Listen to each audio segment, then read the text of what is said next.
அதிகாரம் 23. சாராள் 127 வருஷம் உயிரோடு இருந்தாள். இவ்வளவே சாராளுடைய வயது. கானான் தேசத்திலுள்ள எபிரோன் என்னும் கீரியாத் அர்பாவிலே சாராள் மரித்தாள். அப்பொழுது ஆபிரகாம் வந்து சாராளுக்காக புலம்பி அழுதான். பின்பு ஆபிரகாம் பிரேதம் இருந்த இடத்திலிருந்து எழுந்து போய் ஏத்தின் புத்திரரோட பேசி, நான் உங்களிடத்தில் அந்நியனும் பரதேசியுமாய் இருக்கிறேன்.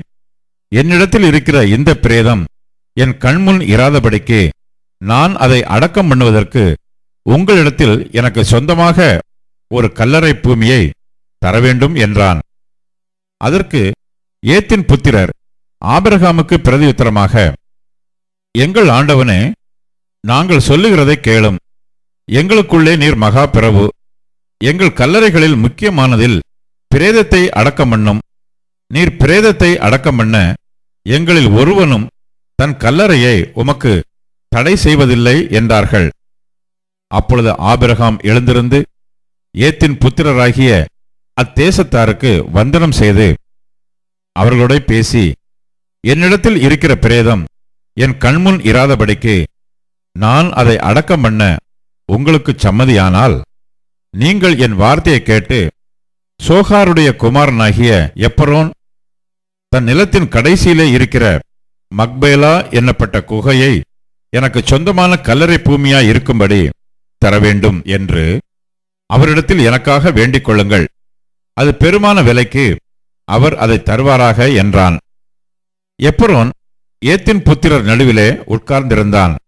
அப்பொழுது ஏத்தியனாகிய எப்ரோன் தன் ஊர் வாசலுக்குள் பிரவேசிக்கிற ஏத்தின் புத்திரர் அனைவரும் கேட்க ஆபிரகாமுக்கு பிரதியுத்தரமாக, அப்படியல்ல என் ஆண்டவனே, என் வார்த்தையை கேளும். அந்த நிலத்தை உமக்கு தருகிறேன், அதில் இருக்கும் குகையையும் உமக்கு தருகிறேன். என் ஜனப்புத்திரருடைய கண்களுக்கு முன்பாக அதை உமக்கு தருகிறேன். உம்மிடத்தில் இருக்கிற பிரேதத்தை அடக்கம் பண்ணும் என்றான். அப்பொழுது ஆபிரகாம் அத்தேசத்தாருக்கு வந்தனம் செய்து தேசத்து ஜனங்கள் கேட்க எப்ரோனை நோக்கி, கொடுக்க உமக்கு மனதானால் என் வார்த்தையை கேளும். நிலத்தின் விலையை தருகிறேன். என் கையில் அதை வாங்கிக் கொள்ளும். அப்பொழுது என்னிடத்தில் இருக்கிற பிரேதத்தை அவ்விடத்தில் அடக்கம் பண்ணுவேன் என்றான். அதற்கு எப்ரோன் ஆபிரகாமுக்கு பிரதியுத்தரமாக, என் ஆண்டவனே, நான் சொல்லுகிறதை கேளும். அந்த நிலம் 400 சேக்கல் நிறை வெள்ளி பெறும். எனக்கும் உமக்கும் அது எவ்வளவு காரியம்? நீர் உம்மிடத்தில் இருக்கிற பிரேதத்தை அடக்கம் பண்ணும் என்றான். அப்பொழுது ஆபிரகாம் எப்ரோனின் சொல்லை கேட்டு ஏத்தின் புத்திரருக்கு முன்பாக எப்ரோன் சொன்னபடியே வர்த்தகரிடத்தில் செல்லும்படியான 400 சேக்கல் நிறை வெள்ளியை அவனுக்கு நிறுத்திக் கொடுத்தான். இந்த பிரகாரம் மம்ரேக்கு எதிரே மக்பேலாவில் உள்ள எப்ரோனுடைய நிலமாகிய அந்த பூமியும் அதிலுள்ள குகையும் நிலத்தின் எல்லை எங்கும் சூழ்ந்திருக்கிற மரங்கள் அடங்கலும் அவனுடைய ஊர் வாசலுக்குள் பிரவேசிக்கும் ஏத்தின் புத்திரர் எல்லாரும் அறிய ஆபிரகாமுக்கு சொந்தமாக உறுதிப்படுத்தப்பட்டது.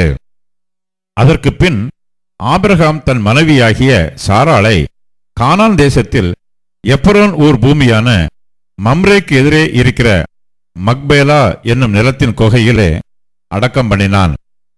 இப்படி ஏத்தின் புத்திரர் கையில் கொள்ளப்பட்ட அந்த நிலமும் அதிலுள்ள குகையும் ஆபிரகாமுக்கு சொந்த கல்லறை பூமியாக உறுதிப்படுத்தப்பட்டது.